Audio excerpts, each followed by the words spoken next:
Good morning. I am higher vibrations and so are you. And I am so honored and just I've always loved connecting with Dr. Joe, Dr. Lightheart, and having you on the show today. I've just been looking forward to it for quite some time. I knew that this was going to come, so I've been looking forward to it for a couple of months. I've just been kind of waiting for the window when it would happen. So I just want to say welcome and how are you today? Yeah, I'm great. Yeah, I'm all right. I'm happy with myself. I've got no complaints. Well, I've got loads of complaints if I dig deep enough, but I think all in all, I'm following the instructions and just trying to do my best one day at a time because that's how I live now. That's from Alcoholics Anonymous. I'm 33 years and over sober now and clean and sober, and that's where I got most of my instructions. Actually, I follow the principles to the letter, and it's holding me in good stead, really. And for a lot of people, they don't know what AA is. They think it's just to do with alcohol. It's got very, very little to do with alcohol. It's more about realigning with your essential self. And I think I'm getting better all the time at that, really. We've just been talking about it. You think you're your authentic, real self until you find out you've been pretending for years. Yeah. And And I'm all right with that. There's either real or synthetic or real and pretentious, and it's only when something sort of comes up and hits you in the face, you realize, oh, right, I see that now. I don't know about you, Mella, but I'm all right finding out about myself now, and any bubbles of repression and things that have been hidden, then I'm okay now. Bring it on. I don't care. And no matter what emerges, I've got the tools now to deal with it properly. right. And a lot of those tools I actually received too from going being I was a part of Alcoholics Anonymous in a more of like a spectator kind of version of it, I guess.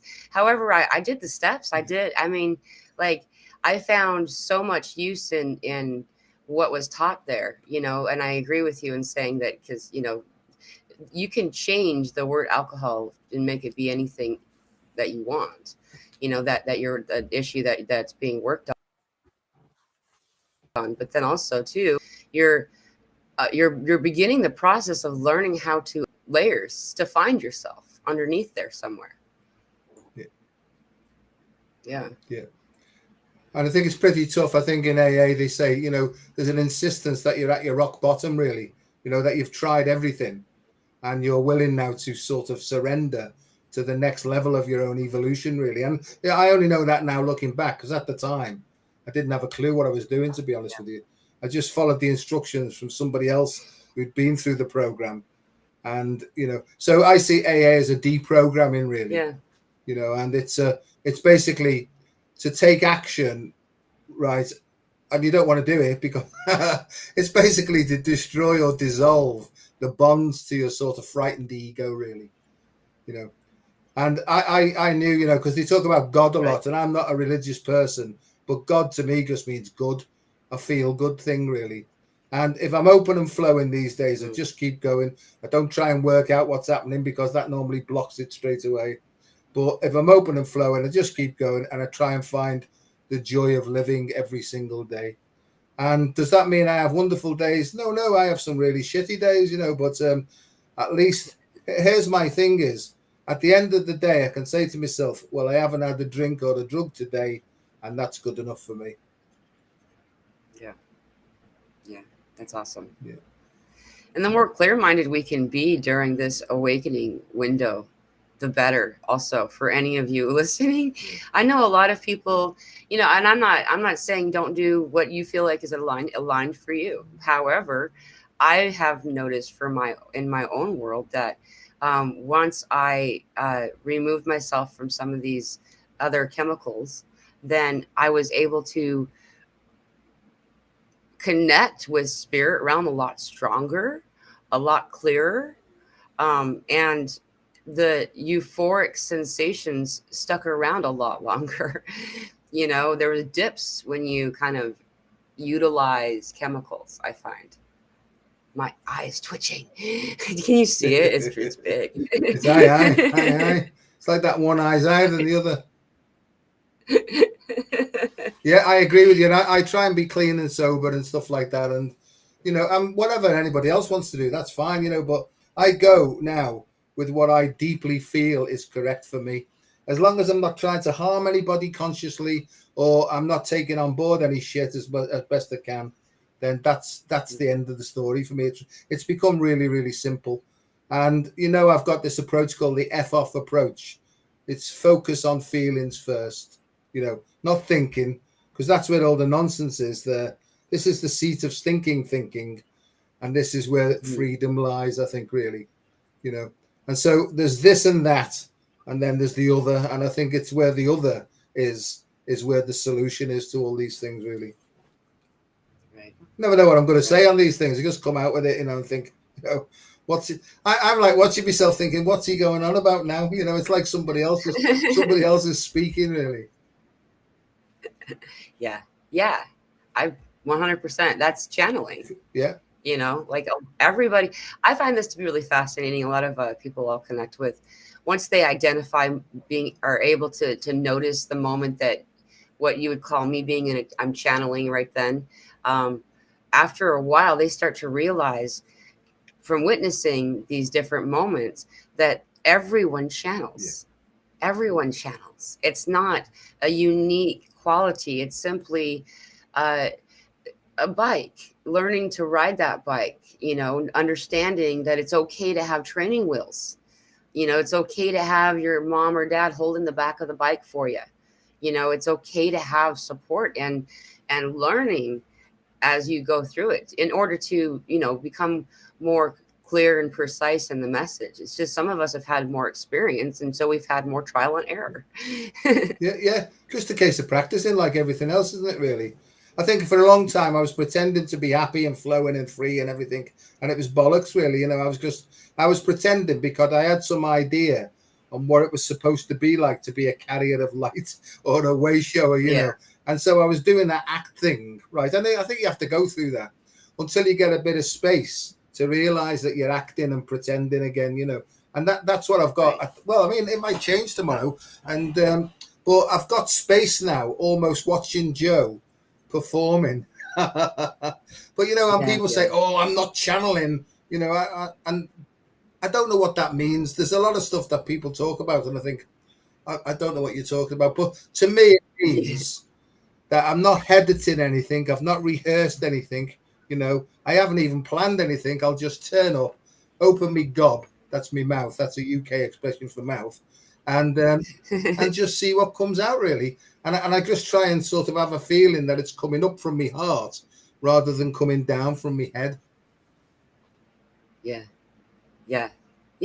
That's it. I mean, it's a form of light language. That's how light language is done too. And I'm not somebody who is like able to really tell you a lot about light language, except for those I've talked to who do it quite a lot.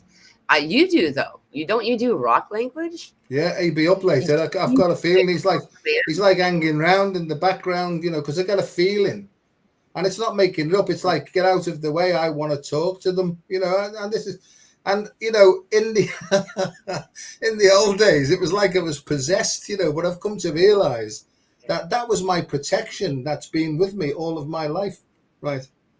And when I was on the piss, when I was on the drink, all these things used to come out like a demon possessed man, and people used to like clear the room. But I see today that you can't really know beauty until you've been in the belly of the beast, and I know that that's true now. And I know that you talk obviously about ascension a lot, but I talk about descension a lot as well, because I don't see it in a linear way. I see that ascension as such, or higher vibrations, or whatever. I see the whole thing as a sphere, and I think that maybe we come here just to plug north by northwest, and somebody else might come in and do southeast, and so I don't really see it in a climbing Jacob's ladder as such, just almost like plugging holes in the leaking aura. I've got no idea. This is good. We're recording this. I'll have to play this back and see what he was going on about. Yeah, I love that too. It's so much fun to go back, and especially I'll have conversations with people I'm used to having on the show, and just not off the show, and then be like, "Oh, that wasn't recorded. I can't rewind that." It's really fun. I agree with you 100%. In fact, everything's about spheres. Everything. That's what this is. Like everything is in this sphere. And like, so I try to explain like the different worlds. Like this is old Earth, new Earth, the newest new Earth. But it doesn't look like that. They're not side by side. They're like Russian nesting dolls. And the one that we would consider like old Earth, I don't know. When it shakes and it causes a vibration that is only felt by those closest to it, the vibration isn't as strong. Though if this outside orb had a shaking, most would feel it.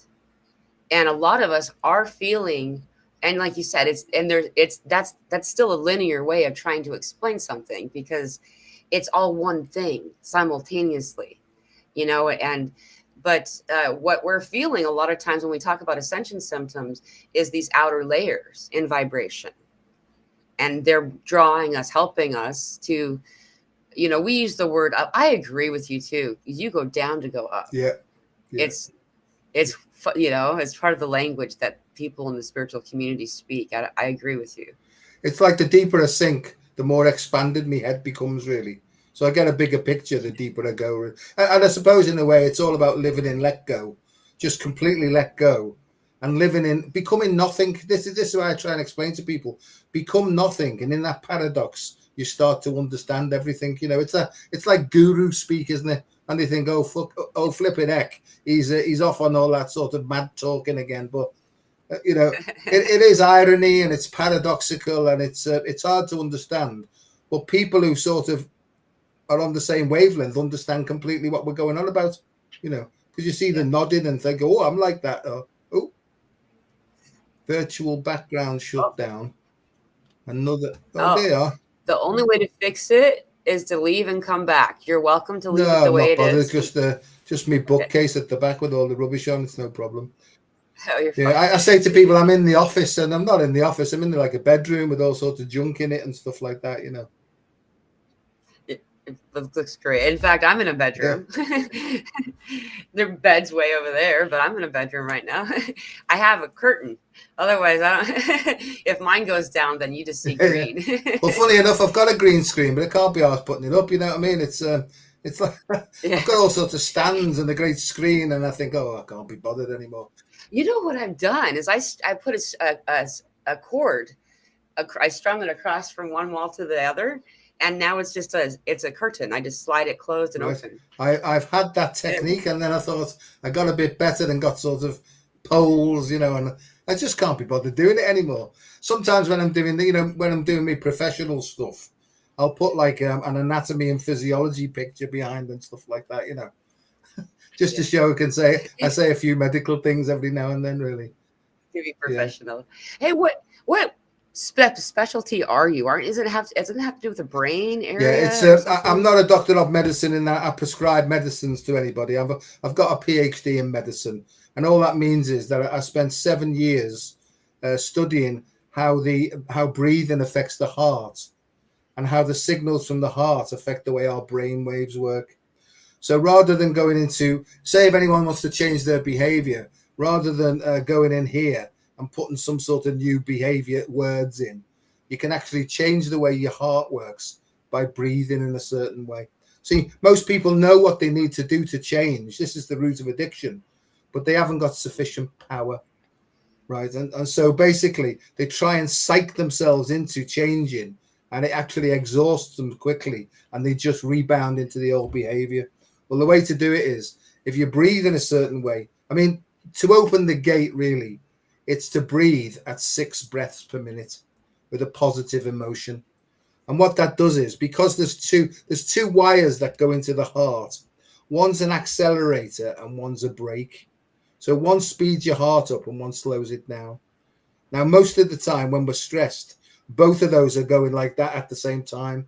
They're actually fighting with one another. There's a posh word, it's called accentuated antagonism, it's called. And it's when these two wires are like freaking out and vibrating, but there's no coherence or harmony between them. At 6 breaths per minute with a positive emotion, they start to work in harmony with one another. And when you get into that feeling, you get into that 0 point or that neutral space.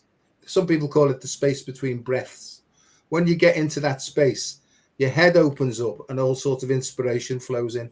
And that's really what meditation is. Meditation is breathing coherently in order for your head to open up, right? And just basically ask for inspiration. Because in the same way, and you know this, Mela, we get in touch, or our innate intelligence or our deeper intelligence or our higher power, it comes in then, and if the ego then says, I don't really know what's going on here, I wonder, dear heart or soul, can you help me? And then what happens is, if you remain relaxed and trusting, it's almost like all sorts of coincidences keep coming in to say, turn left. And my head says, I wonder, should I turn right? And you get another one that says, no, turn left, and after about 100 turn lefts, the head goes, maybe you should turn left. You know what I mean? Does that make sense? Yeah. Yeah. So I'm what's 100%. called a psychoneuroendocrino-immunohematologist. Right. Wow, that's a whole can of alphabet soup. Yeah. And what it means is the psycho bit, it means we're barking mad, so psycho. No, psycho to me is perception, how we see the world.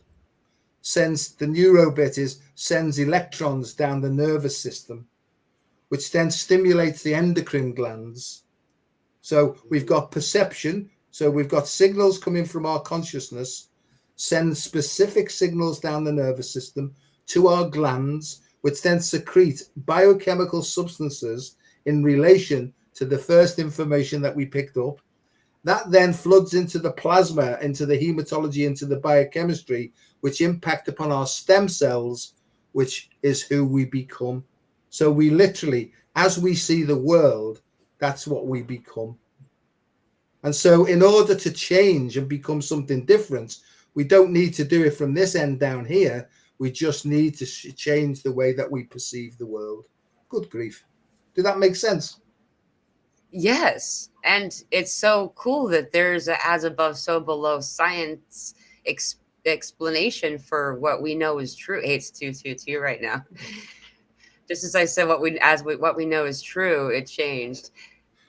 Yeah, it's back to you. But so what I found was during the course of my study, because I believe that I get guided and guarded and guided all the time, and I get loads of inspiration. It just goes, poof, have you thought about that? And I just say thanks very much, But it's not something outside of me that's feeding me. It's actually my next level of understanding, really. So I think information fires through, and down here I've got to try and pay attention and then translate it and then put it across in a way that more people understand.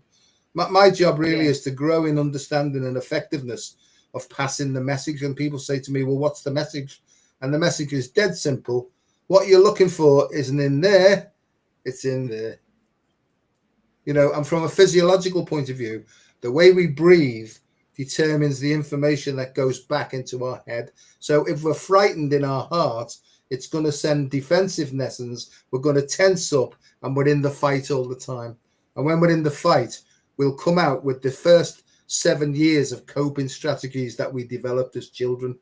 So when we're in the fight, we can't think in an expanded way. We can just think, get me out of here. You see what I mean? And so more of us now are being distracted away from our bodies into the external world, because that's where we are being told all the answers are, when in reality it's not. It's dead simple, really. Is stop expecting and start inspecting, because what you're looking for is waiting for you to ask the question and reconnect with it. Feel like I'm in lecture mode now. Over to you. I love that language play. Stop expecting and start inspecting, because that's exactly how it works. This is also like I'm often teaching people who join me for sessions and stuff how to do manifestation, how to act to use manifestation in a way that they are able to align their outside world with what they would really want for an alignment within. And this is exactly how it's done, is that you become it. One of my favorite tricks is to have them write letters to themselves or to home saying, guess what? This awesome thing happened. And it's not just the visualization of it, it's mostly the emotion. Absolutely. And that's exactly what science proves. I love that it proves it. Well, emotion, I mean, this is the thing, is that I was trying to anesthetize my emotions all the time, because I've always been, like most of us who listen to these, we've been supremely sensitive for a reason. But in order to live in a toxic world, we almost have to close down. Now, it depends. If you're physically strong, you can stand up for yourself. But most of us step back and we try and sort of keep out of the way of stuff. But we keep getting dragged into it, and that's where I was. That's where I was for a long time. I was on all sorts of medications. I had terrible eczema. I was always itching myself or scratching my legs until they bled, and all this sort of nonsense, And it was all because my essential real soul self was trying to express itself, but I was afraid to let it out. And when I drank, right, temporarily, that disinhibited me, and out came this monster. You know what I mean? It was like I'd have a few drinks and it was, hello, darling, how are you? And it was and that got me into all sorts of trouble. Then, and then I'd wake up the next day to think, aye. And then people would start saying to me, do you remember what you did last night? And to this day, I've got no idea, right?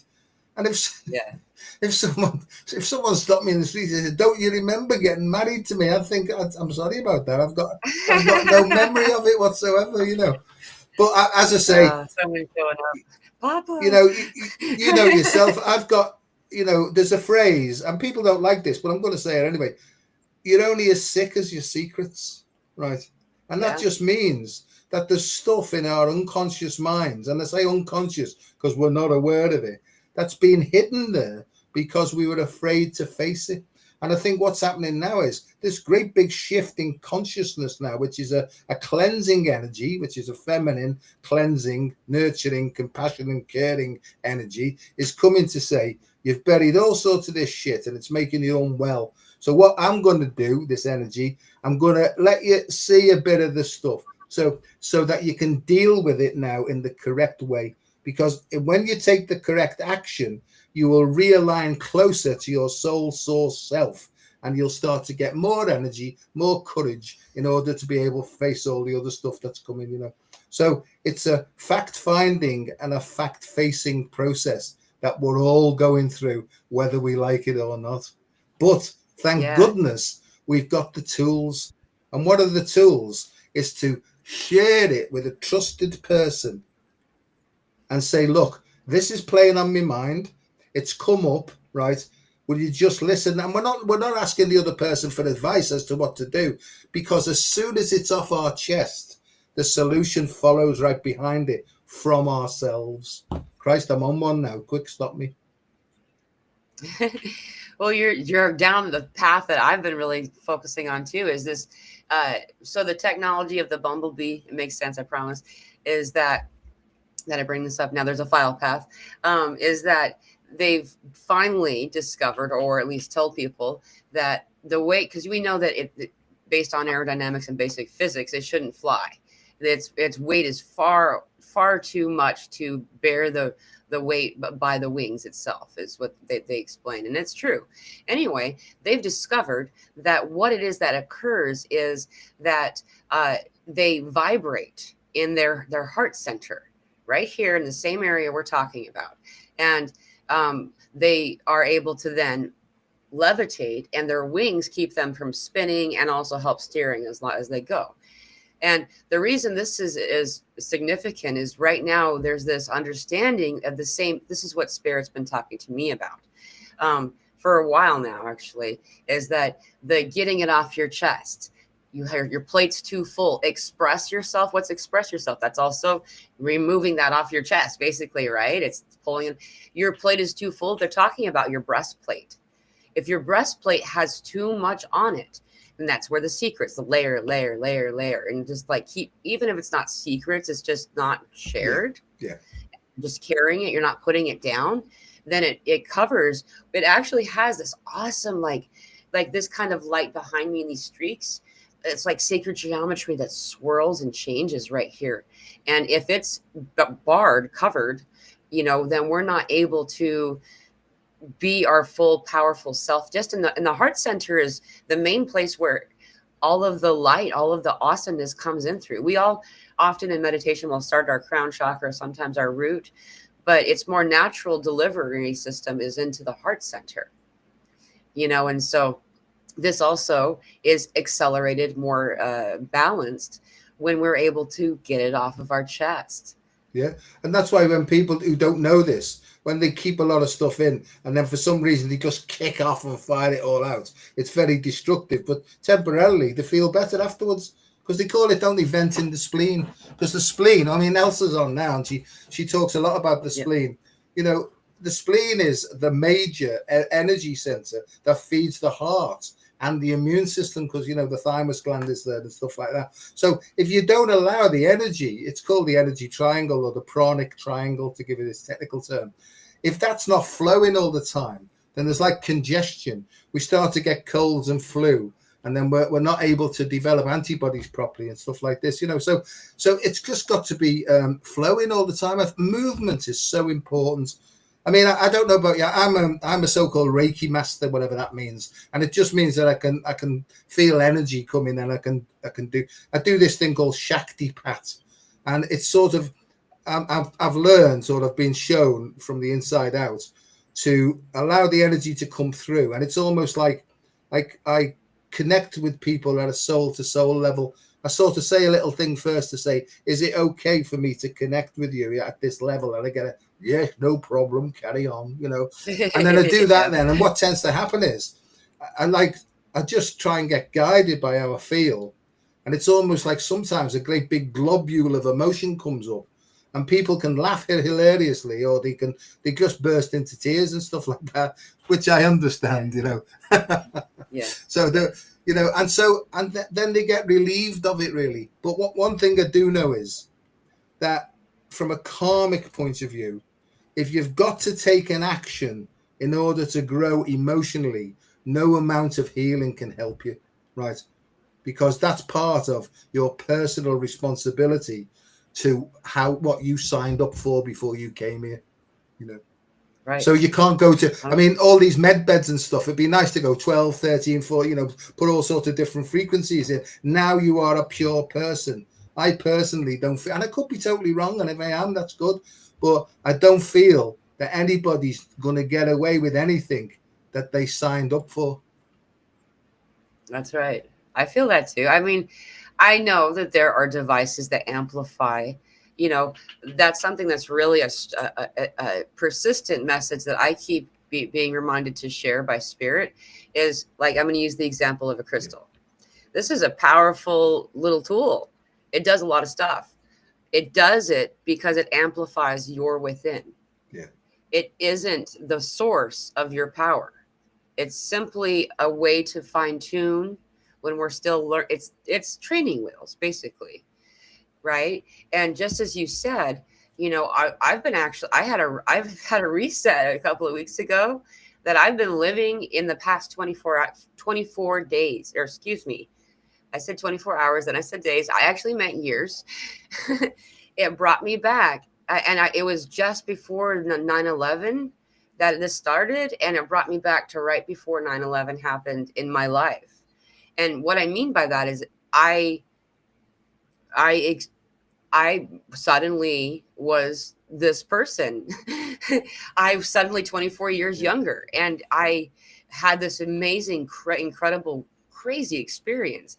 And I thought that in itself was the most profound, but I've been living in this, I guess you could say I've been living in the past in a way, though it's meant to, just as you were saying, come up right at this precise moment. Absolutely. In order for it to be healed. And yeah, I feel very much like you said before, that it's this divine feminine energy, and it feels like a female dragon with this mama bear kind of roar almost. And she comes in and she's here to help us out, but she wants you to stop hurting yourself because you're her kid. It's that complicated, yeah. I love you, stop being mean to the person I love kind of thing. And then she's sitting in your room with you and she's saying, do you play with this? Okay, throw it away. I'm just random things off. This is my little, like, I like the bells. Anyway, but just, one thing at a time, and you're deciding, and that's why it's coming up right now. Some people have interpreted this as like psychic attack, Yeah. or they're noticing all of these memories are just rushing up, and like as almost like a flashback, like an acid trip or something. And this is designed to help you to remember to see it, because it's still there and it needs to be healed. And I couldn't agree more. And I think that's been a great big misunderstanding. And I think all the demon possession and all this psychic attack, as you say, and all that sort of business, everything's meant for a purpose. And my thing is that if we're feeling emotionally disturbed, it's a lesson or an action that needs to be taken, because something must have hooked onto something that's already within us that needs bringing into the light, really. So that's why I've got maybe 3 or 4 trusted people to say this has come up, And the thing is, shame the devil to say it's about this, right? And let's be honest, there's only a few things. It'll either be something to do with sex, violence, or stealing. There's not much else after that, really. And that's it. And they're basically instincts and stuff that we perverted or misdirected or whatever, right? And if you can get somebody who's not going to elaborate and go off and can say, look, this memory's come up, right? This is what I did. And he'll say to me, or she'll say to me, right, what did you do then? Well, I did this. Well, maybe you're given the opportunity now to take the exact opposite action, right?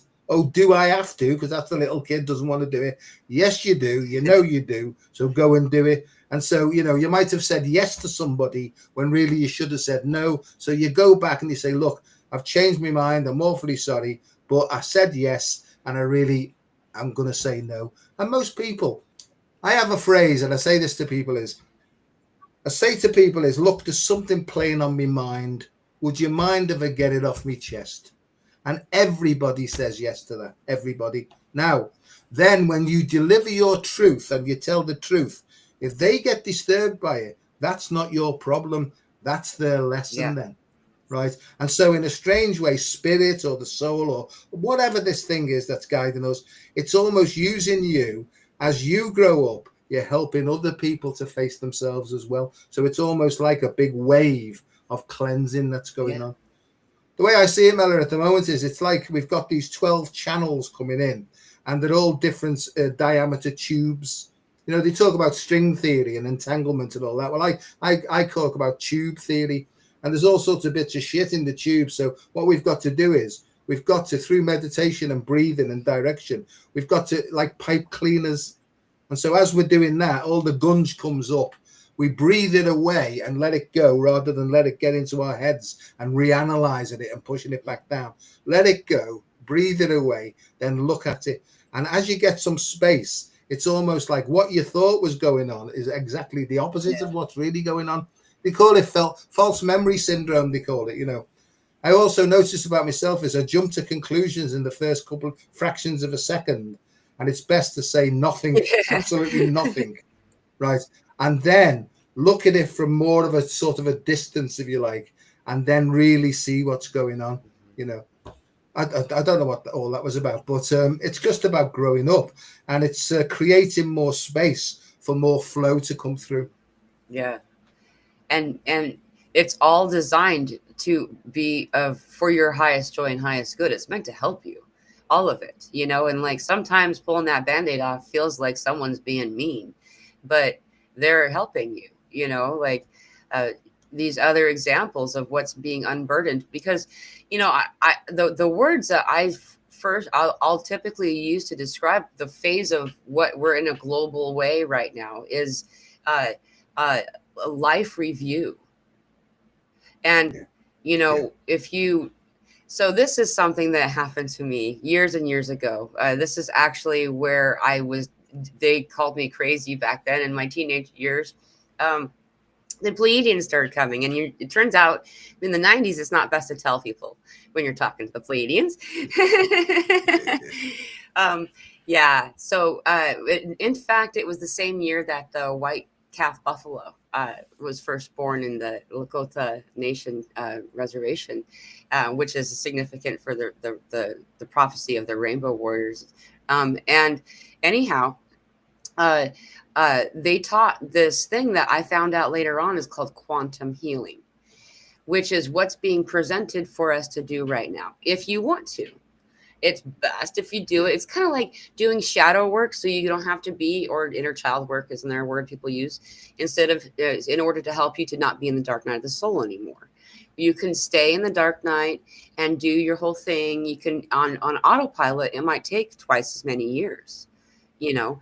And so, though, doing it head on is the same concept here, you know. So quantum healing, what I was taught, and it's so useful, is when these life review type situations come up, they're meant to give you the ability to change the shoes you're standing in those moments, and be a part of understanding where they're coming from too, because most of our offense against ourselves is believing what you think someone else is thinking about you.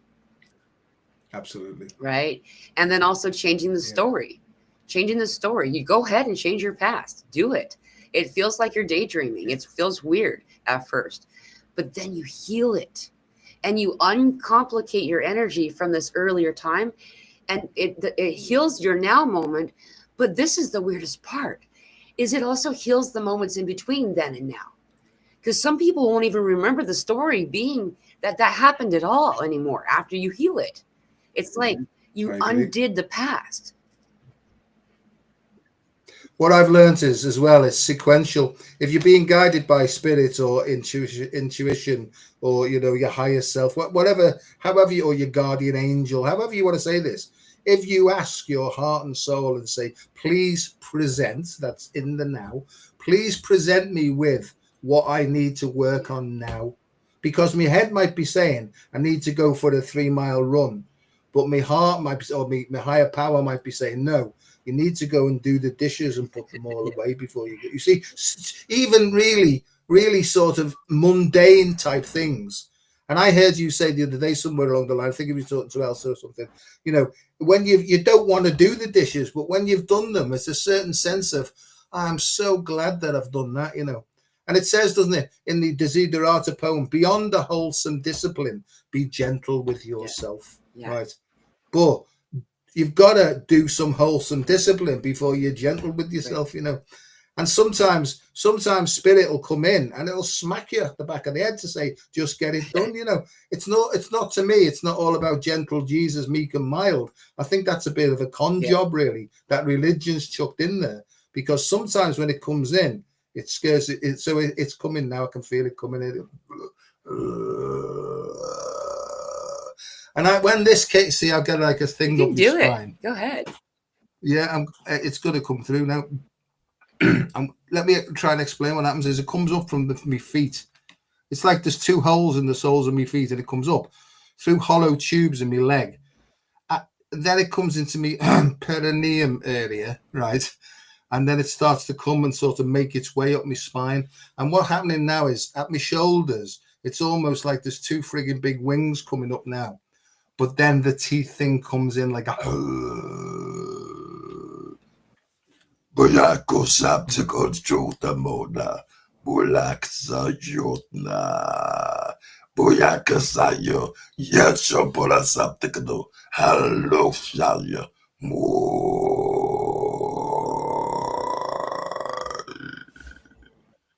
And now what I've got is a Norse thing now. I always get this. It's, like the dragon boats coming in, right? That's what comes with this now. And I get a very Scandinavian thing comes in as well. But what also comes in is a great big black dragon with red eyes, swishing its tail to say, get out of the way because I'm coming through, right? Now, that was the only reason, the only way that used to come out is when I was as drunk as a skunk.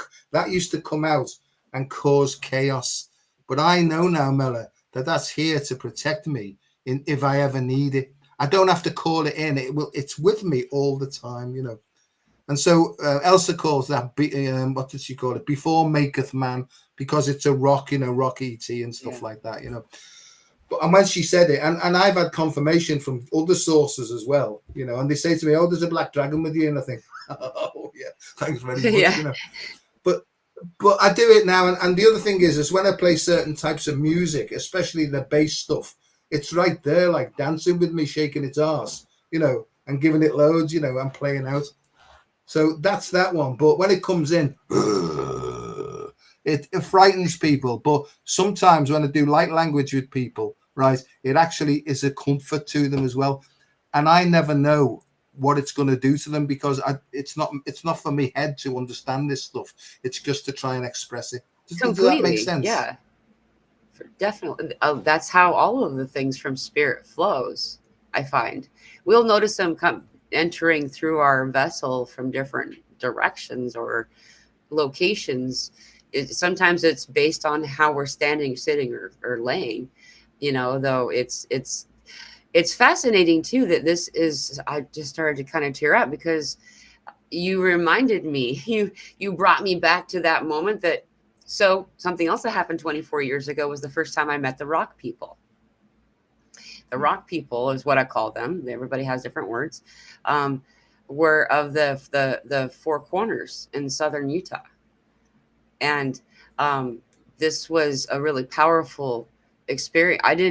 I'd never noticed that the rock contained consciousness before then, and that once they began to speak, and I was straight sober. I just want to tell you, this is when I was hanging out with AA people, so I was like nothing, like, and I went down there and had such a profound experience. I was 22, I think, and I don't know. Yeah, I was 22.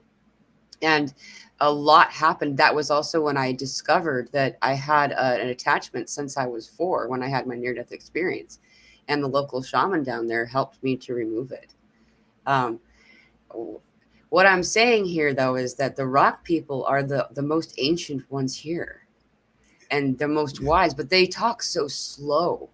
So if you actually took the video that you guys heard earlier when you, Joe, were doing this, if you sped it up, it likely will sound. You may be able to actually pick up words that in today's language. It's so fascinating. So I know I kind of went off topic there a little bit.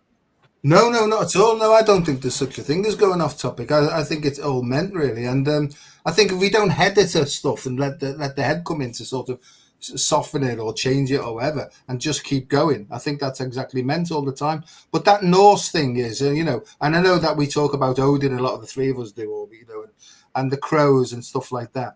But I get Thor as well with the hammer, because I get Thor and the power. But I tell you, who's been coming to me a lot recently is Neptune, the tridents, and Poseidon as well. So there's a lot of oceanic stuff going on for me, at least, But you see, it's coming up my spine now in a different way now, And I've got this thing called, it's like a dolphin meditation, where you blow all the shit out of the crown of your head like a blowhole, you know what I mean? All this sort of stuff. So they're all coming back. But for some reason, and I don't know the reason for this, and I don't care really, I don't really bother.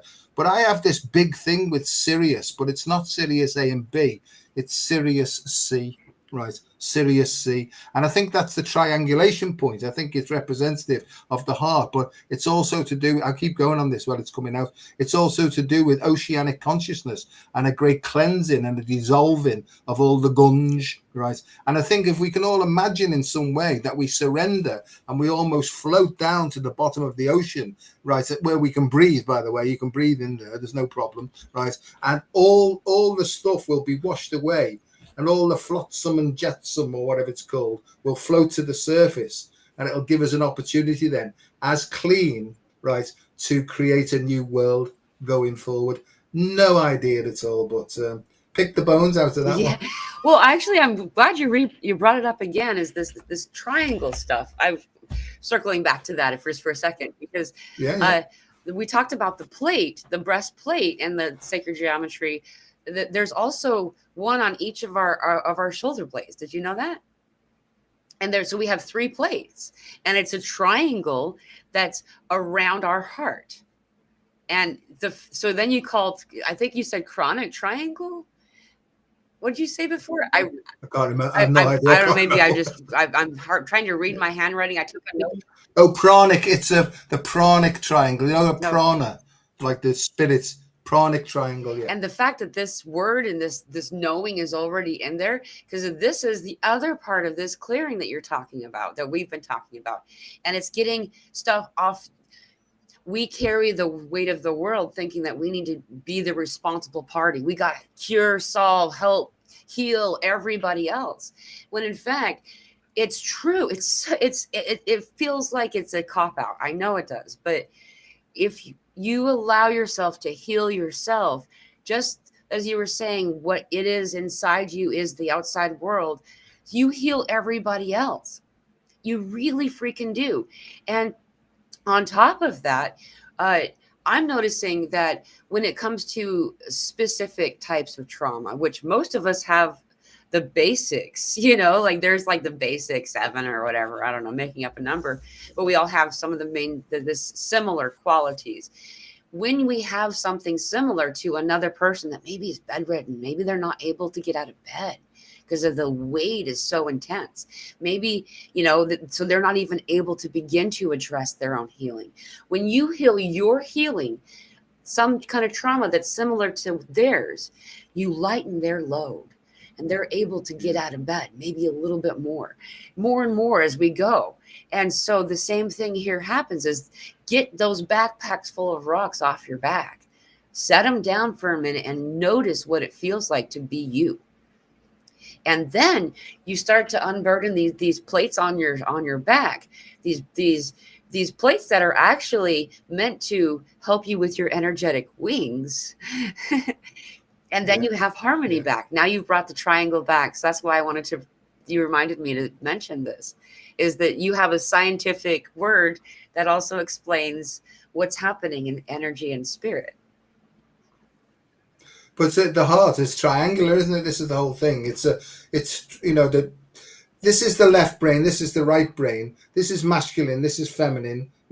They're always fighting with one another, and sometimes they might agree, but it's only a temporary sort of thing, really. True union, comes by letting go of both of these and going into this here. It's the child, the golden child, this triangulation point. That's what brings them together. And it brings us to this neutral point, really. It says in the book somewhere, for by this time we have been placed in a position of neutrality. So in that sort of objective place where that side's not fighting with that side, there's temporarily a peace of mind. So you get a peace of mind by focusing in your heart, it's all these weird things. But in the end, it's just about one thing, and one thing alone is surrender and acceptance. That everything's exactly how it's supposed to be right now at this moment. But our heads, expectari means to look outwards to the future. It comes in, the head always talks in should. It shouldn't be like this, or it should be like this. That's an ego thing, really. In my view, that's ego.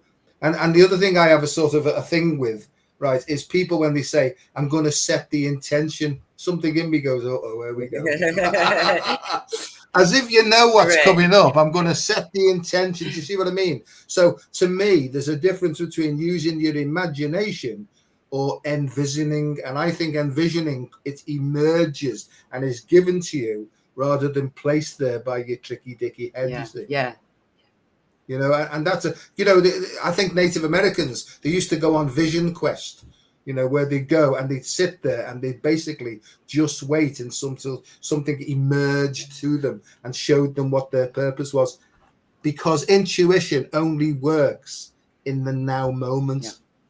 Because if you're not in the now moment, then you're either looking backwards or looking forwards, and therefore you're not being, whether we like it or not, could be wrong, whether you like it or not, you're not being guided by your intuition, but you're being guided by the past or expectation of the future.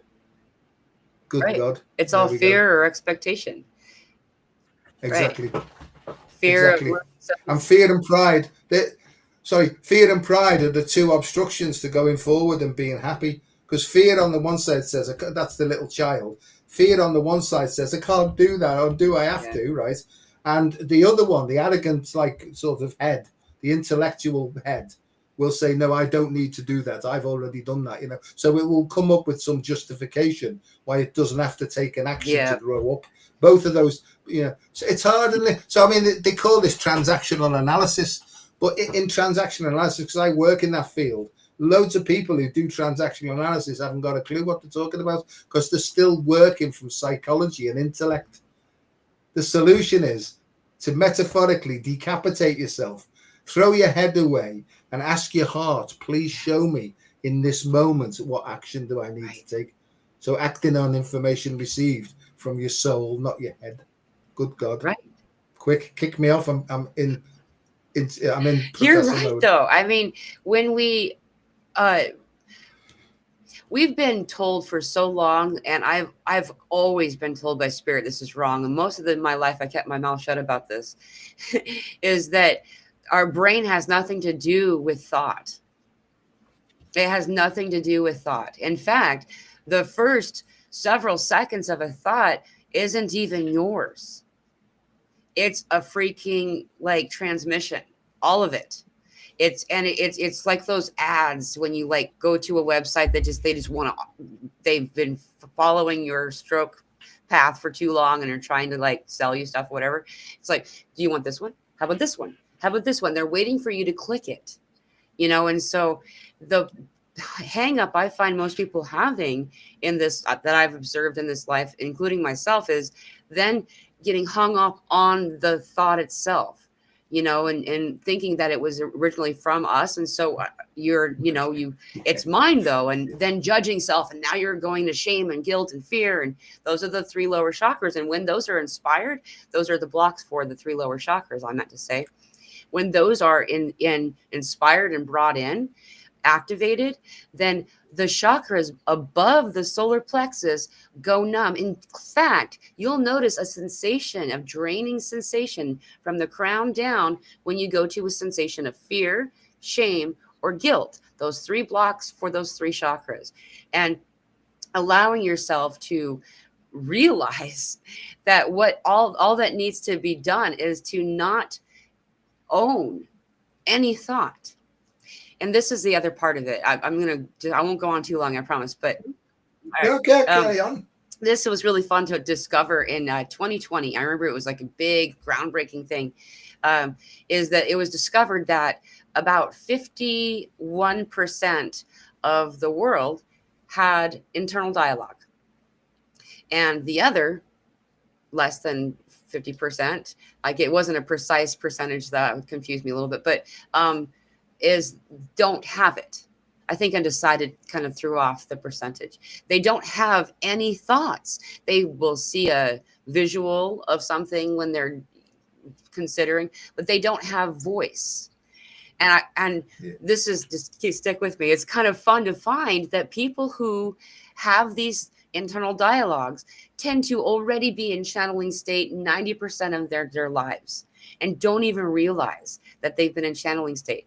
Not all of what's being channeled through us in this way is something that's going to be great for us either. And when we have all of this stuff consumed inside of us, all of these thoughts are rolling around in there. I'm going to show a weird example. This is what it looks like. This is a thought.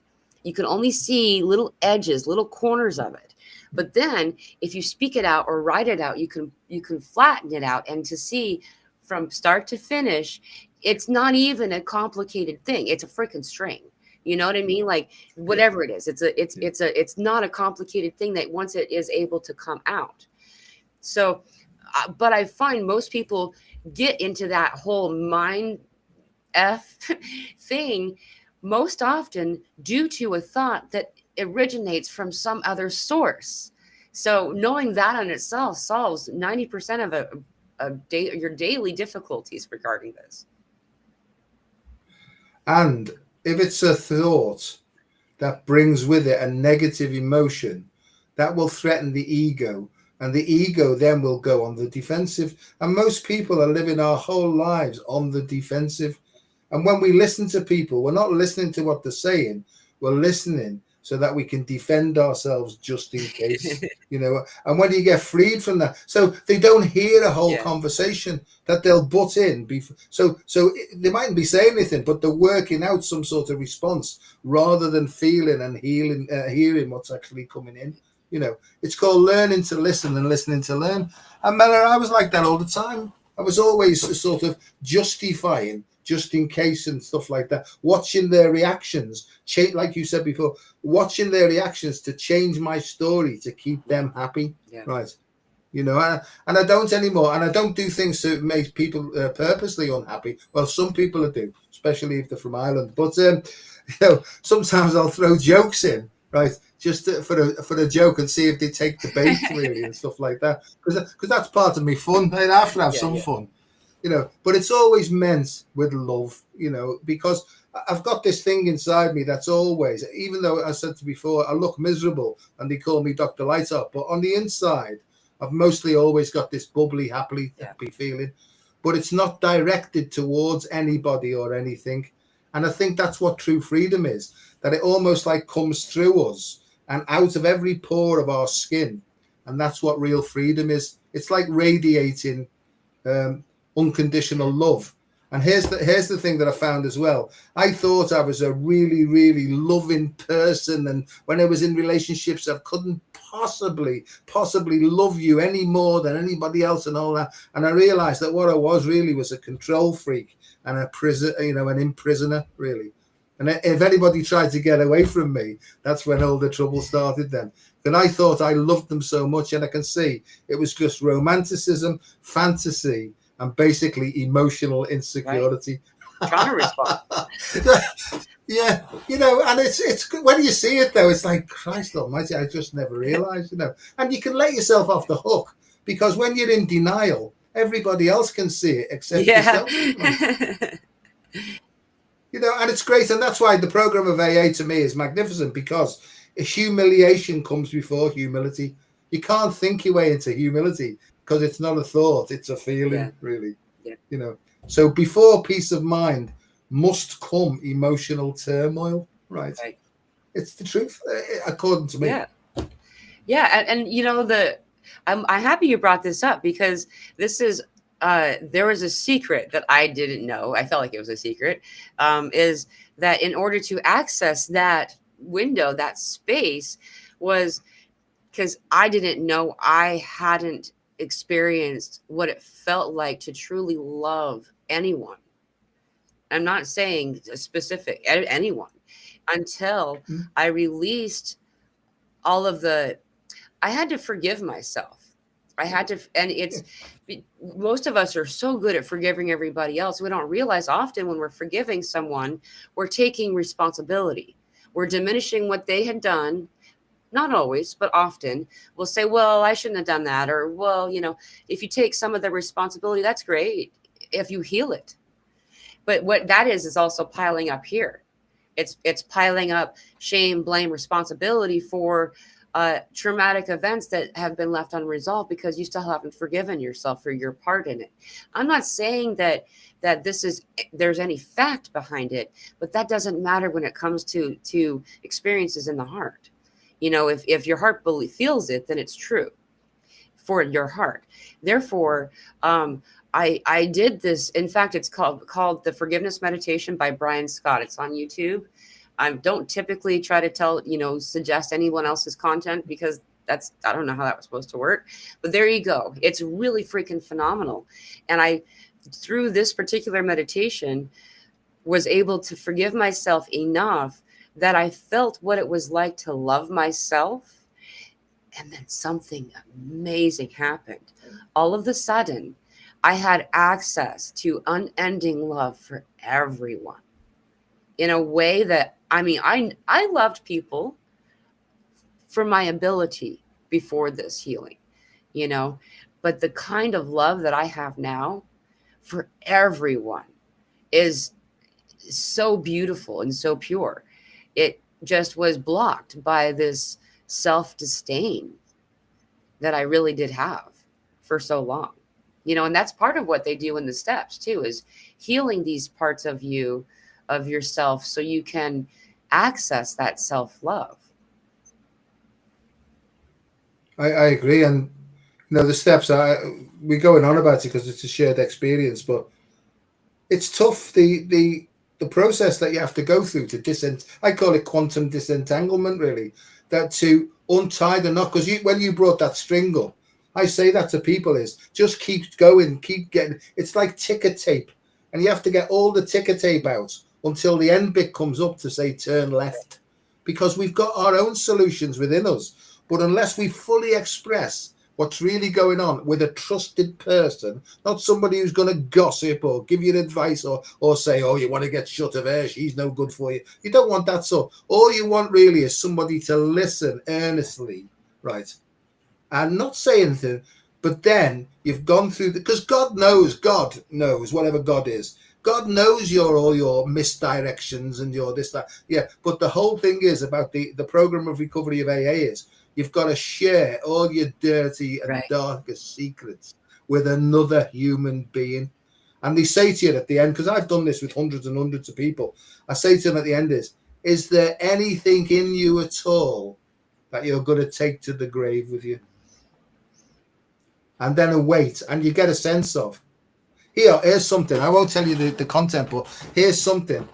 I was working with somebody, and then I said, are you sure now there's nothing else in there? And this is true, obviously it's true.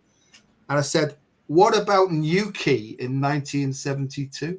I fucking know, excuse me. I've got no idea where that came from. And they looked at me with horror, and they said, how did you know about that? And I just went, no idea. Tell me about Newquay in 1972, and a whole load of stuff. And they didn't realize, they didn't know. This is the whole point. They didn't know it was coming, but it came up. And I could see them just sort of almost like dissolve into like relaxation, and all sorts of tears came up. I don't know why I'm talking about this, but if two or more are gathered in for good purpose, magical and mystical things happen to help you to be free.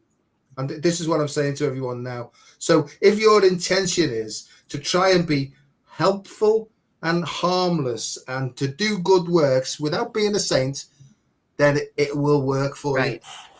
But if you're hanging on to anything, it's like shit in a pipe. If there's a bit sticking out over time, it starts to clog up again, really. Right, exactly.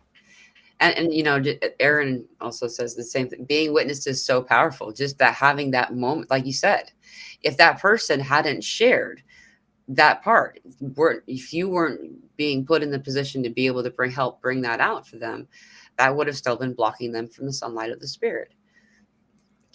It's something that is so powerful that we've been taught that something has to be like painful to be useful. Like the most spiritual things are hard and all this stuff, and it's not. It's usually something simple, like opening up and expressing yourself, releasing those things. Yeah, I say to people, how are you in yourself? And they look at yourself, what do you mean? Say, how are you really feeling deep down in yourself?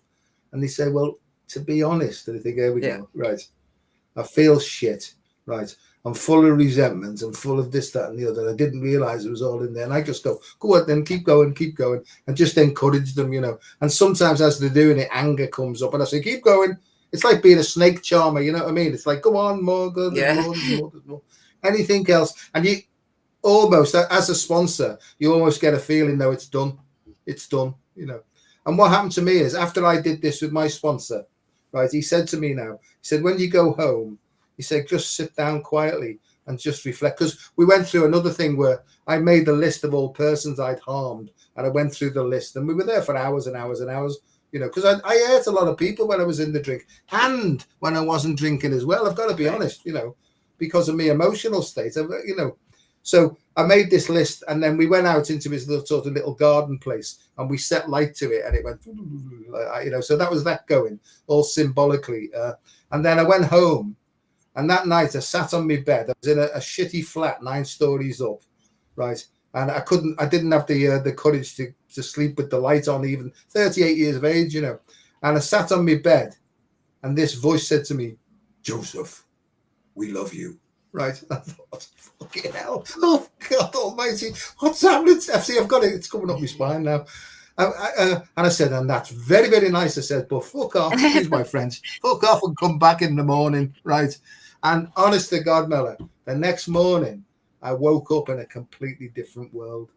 Now, the world hadn't changed, but my perception of the world had changed. And that's what this is.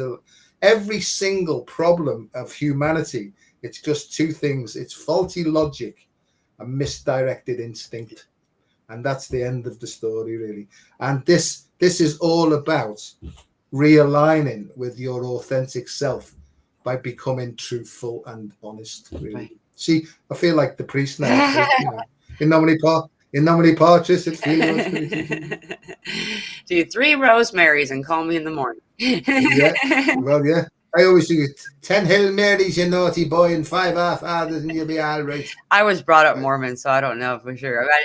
Mormons are basically Catholics, and you just can't. The added sin is you can't drink alcohol or have sex in any other fashion than missionary style. Yeah, it's good that you put that in order. Alcohol first, because it would never have happened otherwise. Anyway, that's another story. But you know, I look back seriously. I look back at things because I was brought up in a really strict Irish Roman Catholic background. And anything to do with that S word, right, was a sin, you know. And you're immediately going to hell. Yeah, right? Yeah. And our first sex, because I was taught by Christian brothers, right, who were the most horrendous people in the world. And our sex education lesson was, right, you boys might be feeling feelings that you haven't had before, right? So there's that one. And we're all looking around laughing. And you may be growing hair in places where you've never had hair before, and we're all going snigger, snigger, snigger. And if you touch it, you're going to hell. Well, we were all in hell, weren't we, that night? You know, so I mean, so it was like I've been in hell since I was 13 or 14 years of age or something like that. And you know?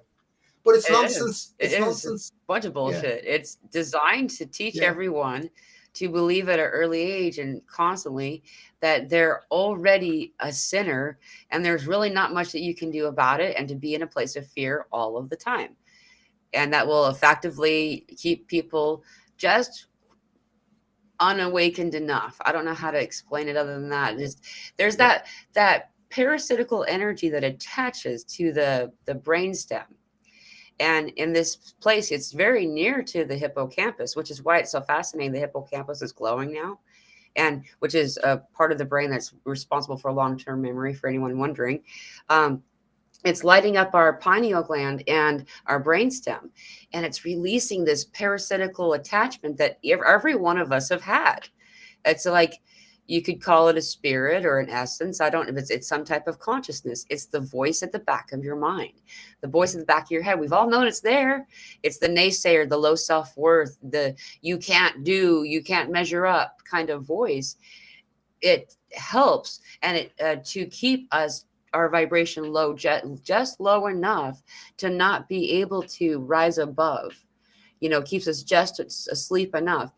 And it's connected through the root chakra too. It's like this, it looks like a C kind of, and it's being released right now. So that's why a lot of people are having a lot of neck and upper back stuff, the back of the head stuff. There's a lot of weird things people are talking about.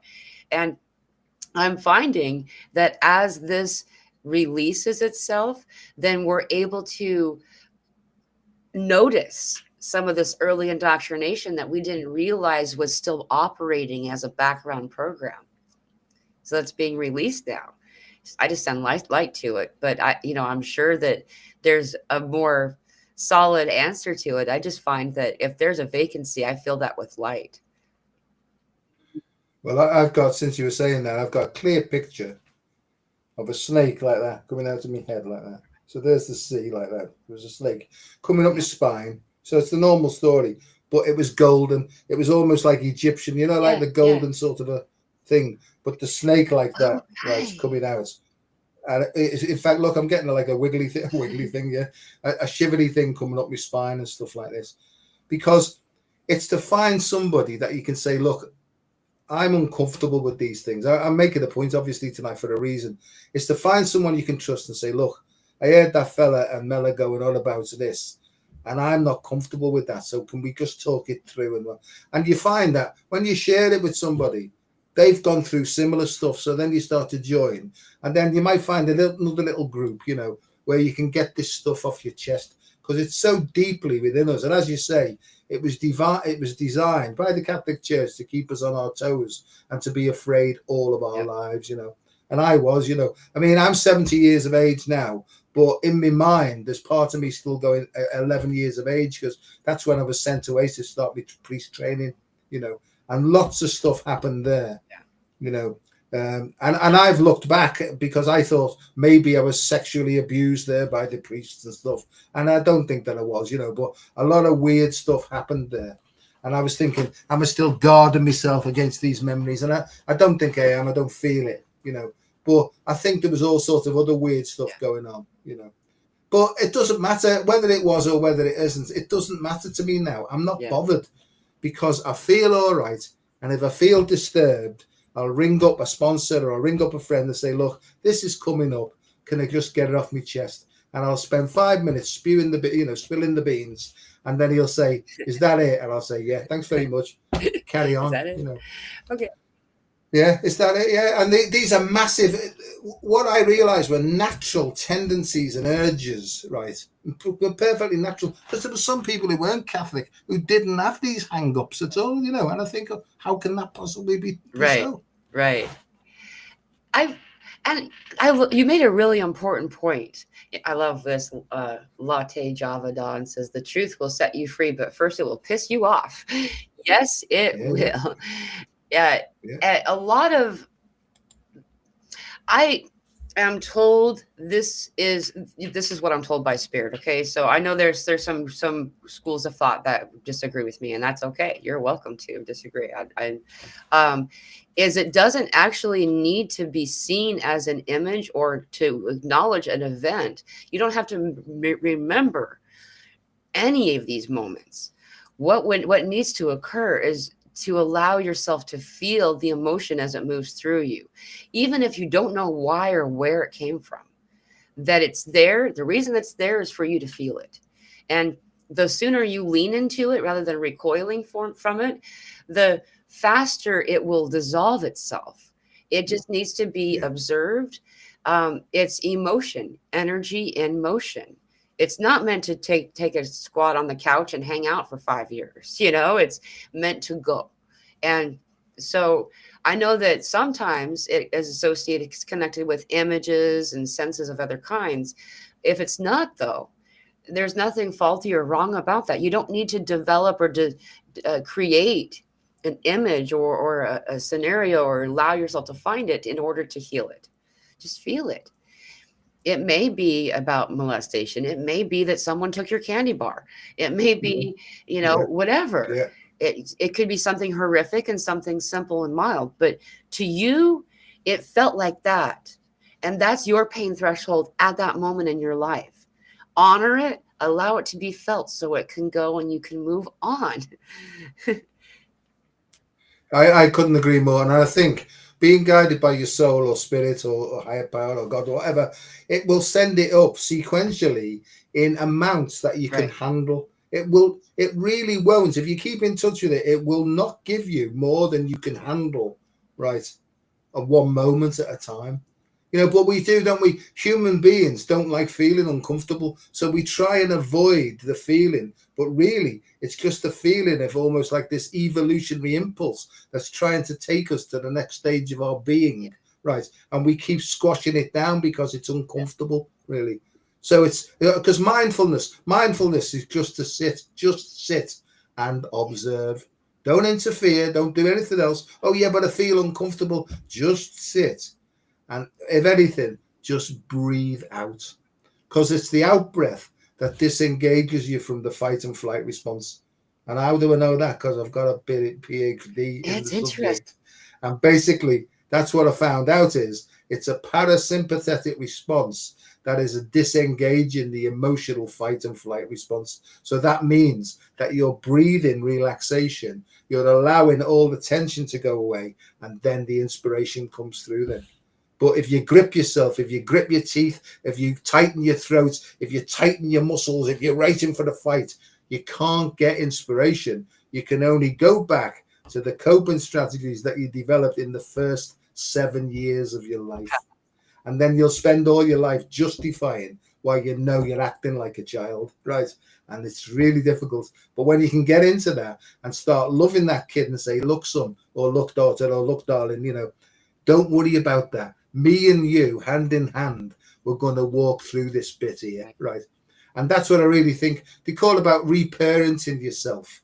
Melo, I mean, we know this, don't we? That nothing happening outside is not going on in the inside first, because the soul will attract to itself what it needs to learn next in its own progress, right? It sets the scene, it brings the players in and all that sort of business, so that you can actually take the action to neutralize the karma that you've developed or your ancestors have developed in the past.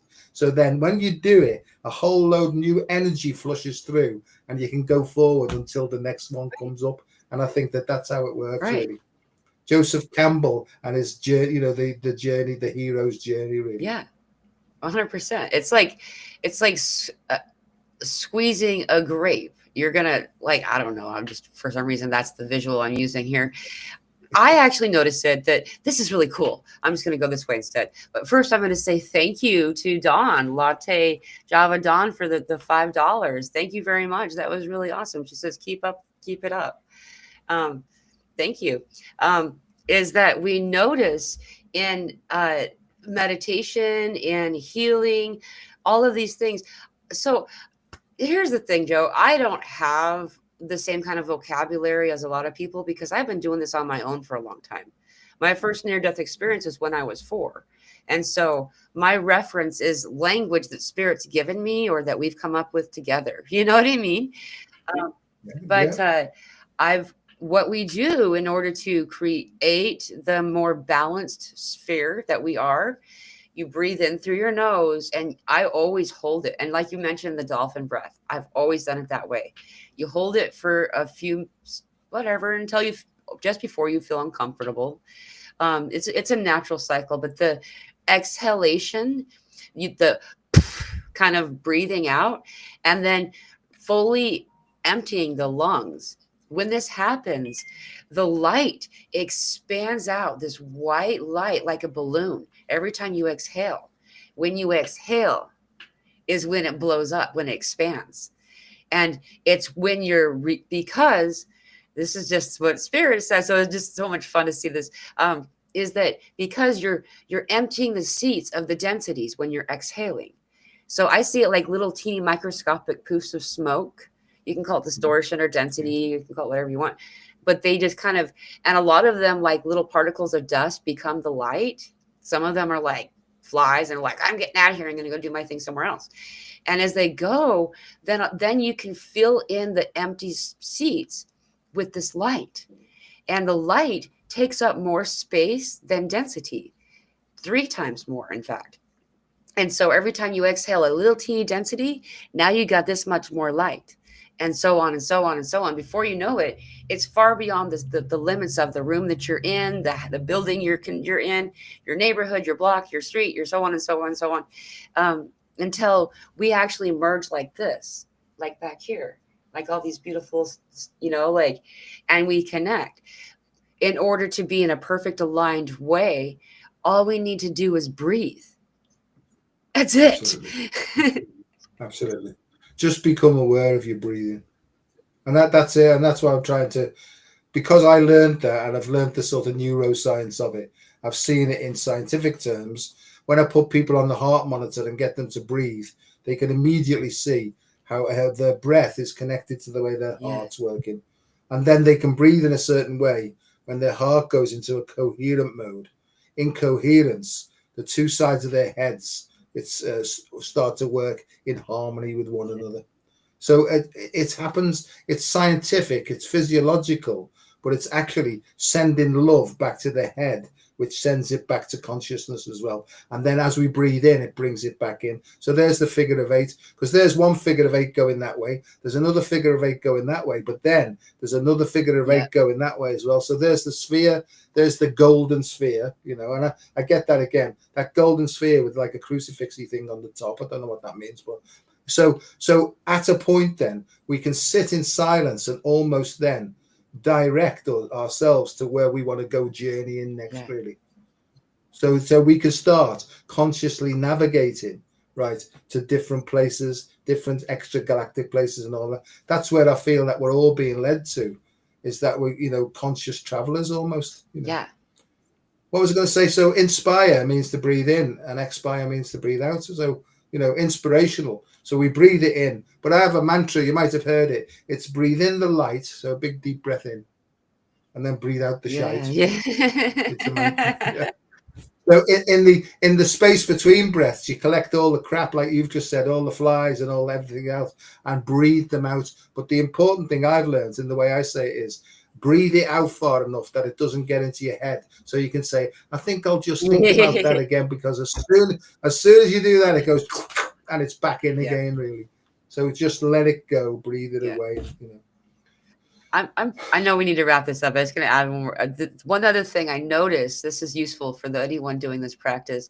Just as you said, I've noticed that lately, anyway, the more that I think it's, I don't know if I think it's a global thing, but I also think that it's doing it often enough that you get to a point where what you're breathing out are a little bit more resistant densities or things that are not in alignment with you.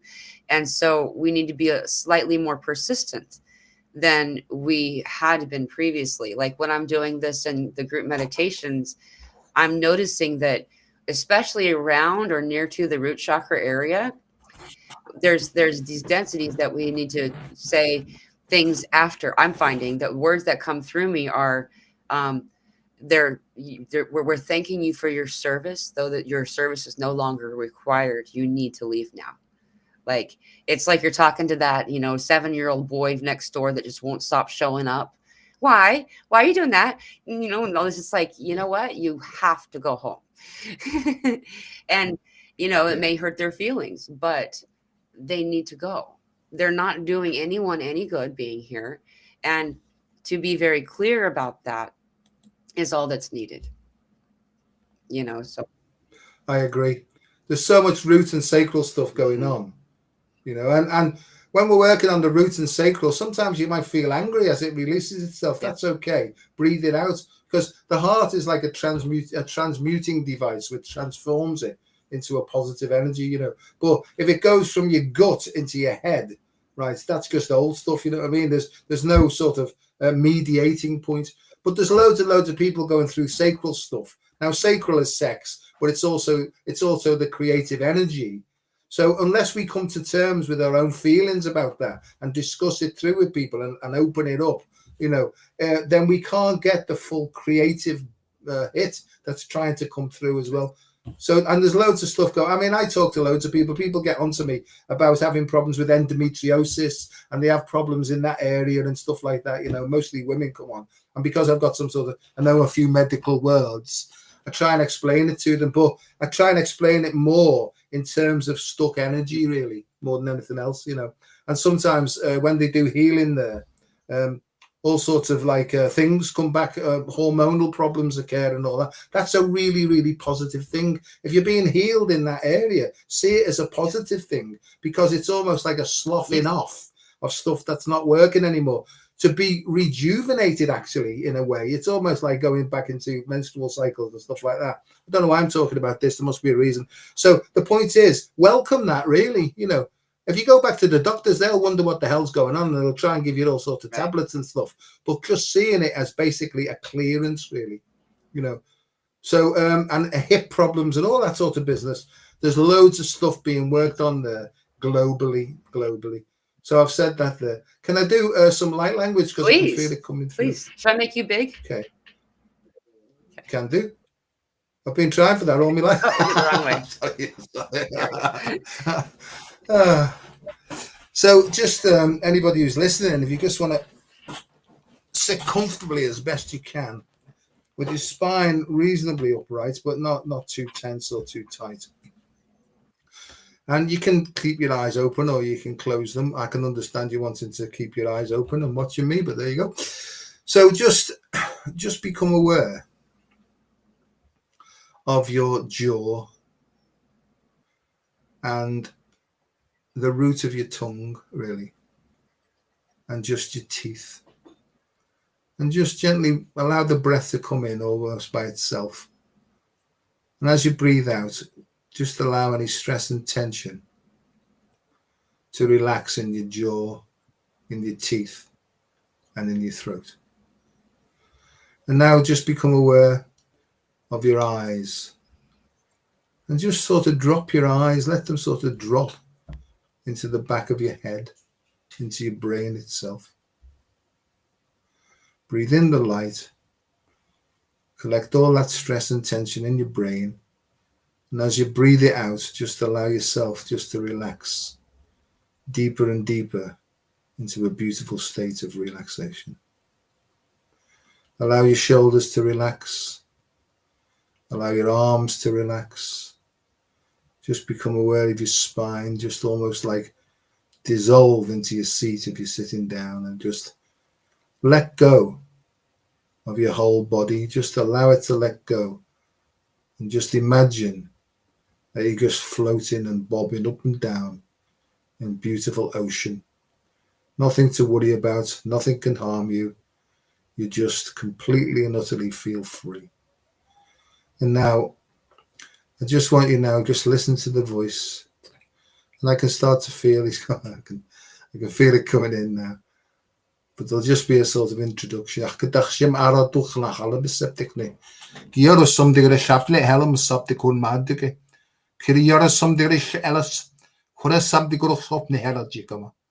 Here sorry aram takta chef ne halte be.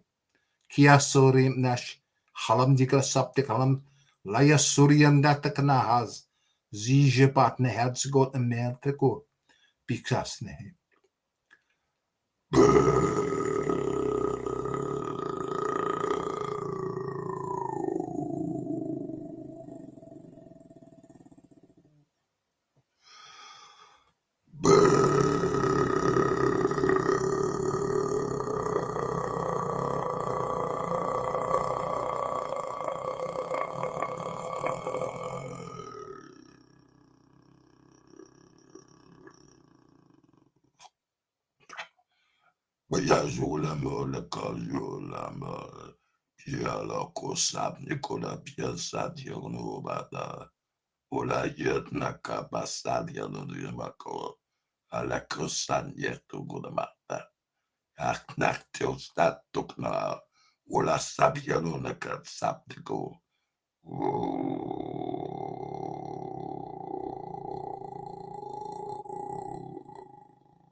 So sometimes when these come in, I don't exactly know what they are fully. I sometimes get prehistoric animals coming in, and even rock beings, like the Hulk, but like a rock thing, and they're with us at the moment.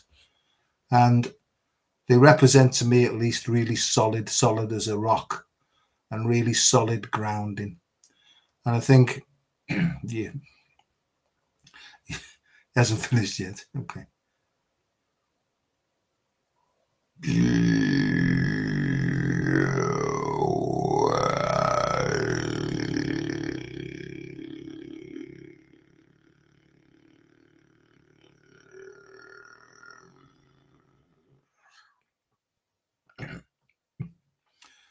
We'll have to finish now because my throat's going. Okay, so just once again, just try and relax as best you can. I don't know how these things work, but I think it's more to do with the tone. There's no sort of real understanding of what the words mean, but it's just to allow that sort of vibration to find its way and to de-obstruct or to go and fill in some gaps that might be missing or something. As I say, I'm just learning this stuff myself, but it seems that if I get the push to do it, I should do it, and so I've done it. So now, just in your own time now, just make your way back to the room. And we'll see if there's any sort of feedback from there. So thanks very much. Thank you. That was awesome. What? Weird. What did I do? There we go. Yeah, so as I say, I mean, I don't care now. I just do it and I just go with the feeling, you know. And if it means that I'm on the way back to the psychiatric department, then so be it. I don't care, you know. But it feels all right to me, and I feel great afterwards. And it does take me somewhere, you know. But it doesn't. It takes me somewhere, but it doesn't take over me. It doesn't take me over. Do you know what I mean? Because I'm sort of in the background all the time, fully aware of what's going on. So that's how I just try and explain it, you know. And as I say, it makes me feel good. And if somebody else gets the benefit of it, then fine, you know. And if you don't, then fine. I always have. You completed that at 3:33. I don't know if because your time is different than mine, so you probably had no idea. I mean, you were also in trance too. I felt, what that actually connected to. I noticed most was the root and sacral chakras. And the fact that you were just talking about it, and then it had to come up. That was the activation of that. I also find that our inner child hides in the sacral chakra as a consciousness. It's the most interesting thing. Yeah. So, thank you so much for helping the healing. And you got a super chat too. So I'll be sending you some money because now we made $10. Oh, no. Thank you so much, Gina. That was really nice of you. Thank you, Gina. So thank you, Mela, for inviting me. It's lovely to see you. As I say, let's do this again further down the line when the time is right. And maybe we can, talking about triangulation, maybe we can bring our friend in from Australia. That'll be fun. Right. That'll be fun. Yeah, it would. And we'll talk nonsense and see what emerges then. But thanks, everybody. Nice to see you, although I can't see you. But it's all about the base dawn. Indeed, it is. Right. It is. And so thank you, my love, and may the force remain with you forever and ever. With you. I do would like to add a quick announcement that an hour and a half from now or so, just about, we are meeting for our Zoom group. If anyone is interested to join, it's free, and it's in the community section of this YouTube channel. So if you want to come, it's there for you. Thank you so much. And let's definitely keep that open. I'm looking forward to the triangulation of this conversation. Yeah. So maybe something around the Christmas time. That'd be fun. Yeah, that'd be perfect. Thanks. All right, sending you love. Thank you once again. Thanks, everybody. Bye.